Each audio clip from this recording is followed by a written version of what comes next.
адам бұл дүниеде тынышта, сондай бір тыныштықта, бақытта өмір сүру үшін және бұл дүниеде адам дұрыс жүріп, дұрыс тұру үшін, біреудің ақысын жемеу үшін оған қияметке иман келтірудің қаншалықты маңызды екендігін айттық. Өйткені қандай да бір адамға берілетін тәрбие Аллаға және қияметке иман келтіруге негізделмесе, онда ол тәрбие нәтижесіз болады, жемісі болмайды. Неге? Өйткені адамды бір нәрседен тосатын нәрсе керек.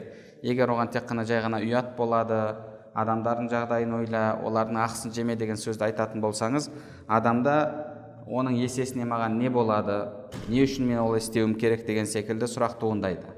Егер бұл дүниеде ұсталып қалсаң, қамаласың, егер ұсталмай, тұтылмай, құтылып кететін болсаң, онда рахаттанып өмір сүріп өлесің делінсе, онда ол адам ары қарай қылмысты жасай береді. Неге? Өйткені оны тоқтататын еш нәрсе жоқ. Ал егер Алла бар, қиямет бар, өмір сынақ, бұл өмір өткінші, қысқа өмір, ертең мәңгілік өмір бар. Алла тағаланың алдында әрқайсымыз амалдарымыз үшін жауап береміз.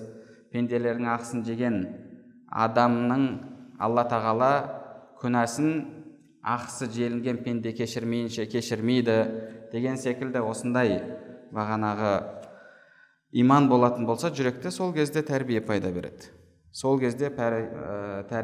береді. Ал Құдай сіздердің мысалы Құдайға сенбейді, тек қана ұят болады, немесе жаман болады деген секілді сөз болатын болса, ол адамға ешқандай әсерін бермейді.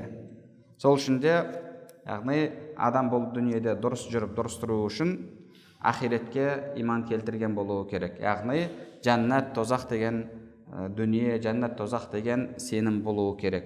Және сондай-ақ бұл дүниеде ол сондай бір тыныштықта өмір сүру үшін, ол өмірден түңілмеу үшін, оған тағы да ақиретке иман келтіру керек. Неге? Өйткені бұл дүниеде неше түрлі сынақтар болады, неше түрлі қиындықтар болады.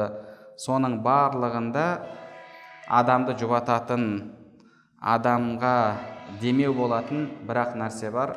Ол да болса, бұл дүние өткінші дүние, Алла тағаланың алдында ертең есеп қисап болады, содан кейін мәңгілік рахат немесе мәңгілік азап болады деген осындай сенім негізі адамның өміріне мән береді.